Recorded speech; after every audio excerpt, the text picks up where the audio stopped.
Fly me to the moon. Let me play among the stars.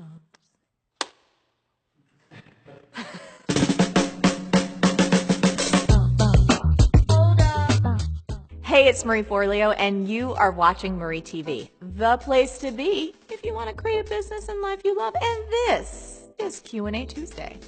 Today's question comes from Ben, and Ben writes, "Hello from South Africa. Thank you so much. Your videos are an endless source of motivation." You are so welcome, Ben. I'm not yet 30, but I've worked my way fairly high up within my company. I'm the youngest senior manager and have worked tirelessly to build a solid reputation. But unfortunately, last year my physical, spiritual, and mental health took a dive. I got through a serious illness and burnout, but in the process, I dropped so many balls, missed so many deadlines, and let so many people down. Luckily, I was able to get back up. I just wish I could say the same for my reputation. I fear I've lost the respect of my business partners and that the damage may jeopardize future opportunities. I've reached out to people to explain what happened, but I fear I'm no longer being given the chance to prove myself. How do I rebuild trust with my business partners and colleagues? Thanks so much, Ben.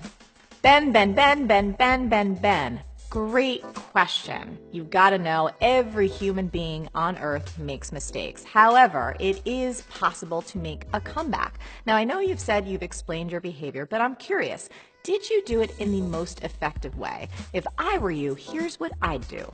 Number 1, take a walk in their shoes. First, I'd list all the people that I let down and the exact ways that my behavior affected them. This is a great tool to allow you to see everything from another person's point of view, which is awesome for communicating more effectively. Number 2, have a heart-to-heart and put it in writing. Doesn't matter whether it's in person or over the phone, you just want to start calling your peeps, and you can say something like, "As you know, last year was rough, and while I'm thrilled to be back, it may be hard for you to trust me again. I apologize for the problems I caused, and you have my word, it will never happen again. I'm committed to this company and to its success. In fact, here's my plan to make sure it never does, and here's what I'll do to make it up to you if you'll give me the chance." After you've had the conversation, follow up with a thank you note and reiterate what you said. Remember, it's one thing to say you're going to change. It's a whole other thing to put it in writing. Number 3, don't talk about it, be about it. It may be a cliche, but actions do speak louder than words. So don't let your mind keep screwing with you. Don't think about what other people think. Just commit to being a pro. I want you to remember this, and yes, it's a tweetable. Positive action is the best way to put your mistakes in the past. Ben, I know you're afraid that people won't give you a second chance, but I'll bet you can get them rooting for you. Remember, everybody loves a great comeback. Ben, that was my A to your Q. I hope it helps. Now, I would love to hear from you. Have you ever let a bunch of people down? How did you make your comeback? And on the flip side, has someone ever let you down and really come back strong? What did they do? I would love to hear your story.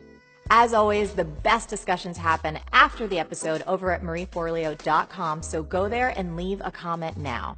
Did you like this video? If so, subscribe and share it with your friends. And if you want even more great resources to create a business and life that you love, plus some personal insights from me that I only talk about in email, get your buns over to marieforleo.com and sign up for email updates.